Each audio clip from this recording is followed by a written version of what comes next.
I promised you a quick rant on this whole issue of younger versus older cultures, and I want to do that. In my book, Last Hours of Ancient Sunlight, I put forward this hypothesis. And in some ways, it's kind of a variation on Daniel Quinn's hypothesis of takers and leavers that he puts forward in his brilliant Ishmael novels. He wrote Ishmael and My Ishmael and The Story of B, these three novels but Ishmael and My Ishmael. If you haven't read Ishmael, it's really worth going out and getting. And he told the story, Ishmael's the story of a talking gorilla who basically tells this young man the history of how humanity came to screw things up. And it all started when we locked up the food. In other words, it all started with the agricultural revolution. And this is one of the themes that's in my book, The Last Hours of Ancient Sunlight, which is a nonfiction work as opposed to Quinn's work, which was a novel. Daniel Quinn's been on this program a number of times over the years. Brilliant man. And what I was trying to do is document this and just lay it out. Here's how it works, that cultures that have gone through a bottleneck, cultures that have experienced destruction of their own world by themselves, in other words, caused by themselves, those cultures figure out new ways to live that are sustainable. So if you look at the tribes of the Amazon, where there's actually many different tribes that follow this practice. Several of them are rather famous, but where they will take an area that is, a couple of acres. They'll fell the trees inward toward the center of it. They'll plant sweet potatoes and things. They'll burn some of the areas, and basically they create a garden, and they live off it for the next 2 or 3 years. And then they move on, 50 yards or 50 miles down the road to another, or 5 miles down the road to another place where they do the same thing.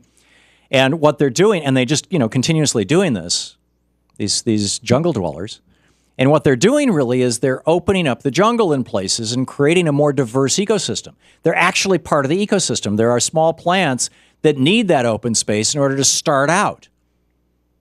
And there are plants that at different stages in their life, this is something that, this is one of the functions that, for example, in the American West, fire provides before people were around. And so people are doing that intentionally. So they become good stewards of their own land. And by the time 4 generations down the road that they get back to the original circle, it's back to jungle again. And I refer to those cultures as older cultures, as in older and wiser. Daniel Quinn referred to them as leavers. In other words, they occupy space on this planet throughout their lifetimes, and they leave behind what they found. Versus what Quinn called the takers and what I call the younger culture, people who occupy a space on this planet and just suck down everything they can get and leave virtually nothing they take. And I would submit to you that this whole white culture thing, this whole very Republican notion of the white people are under assault, the Romney idea that Obama, our African-American president, or brown-skinned president, is giving gifts to brown-skinned people of all stripes, that these are the kinds of stories that younger cultures tell themselves. Because they haven't seen it. They haven't seen how bad it works. And that white culture, I would submit to you, or at least European culture, has been badly, badly damaged. First, and if I had to answer Jack Forbes's question, Professor Jack Forbes's question, what was it that came out of the Caucasus? I would say it was the Celts. 3,000 years ago, people living in Europe, white people living in Europe, were living tribally and largely sustainably.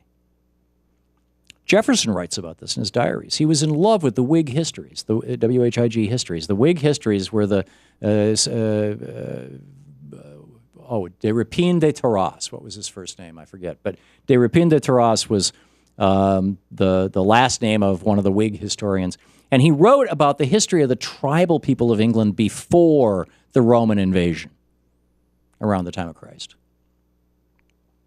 And how, the old languages that they spoke and how the tribes were organized and Jefferson had read these Whig histories and he looked at the Native Americans and he said, these are the same thing.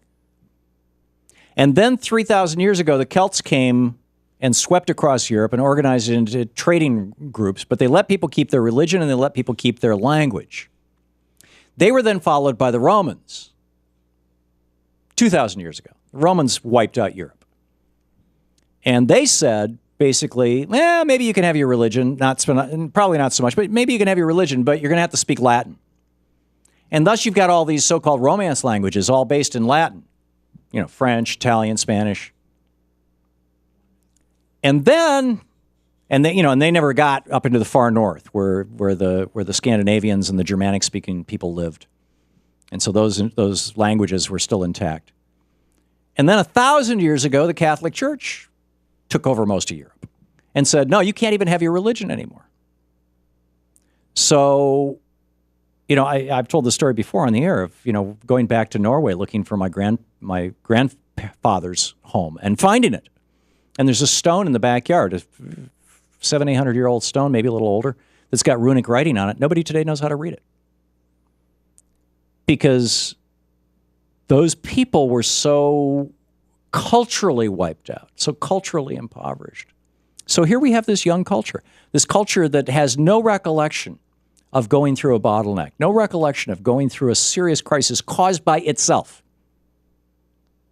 And therefore, it's like, it's like we're like Thelma and Louise, right? Just barreling along, although at least Thelma and Louise knew that they were going to go off the cliff. And there are some among us saying, hey, wait a minute, that's a cliff. At 380 parts per million carbon dioxide, that's a cliff. But, younger culture is immature and stupid. And it's something we all need to be looking at and addressing.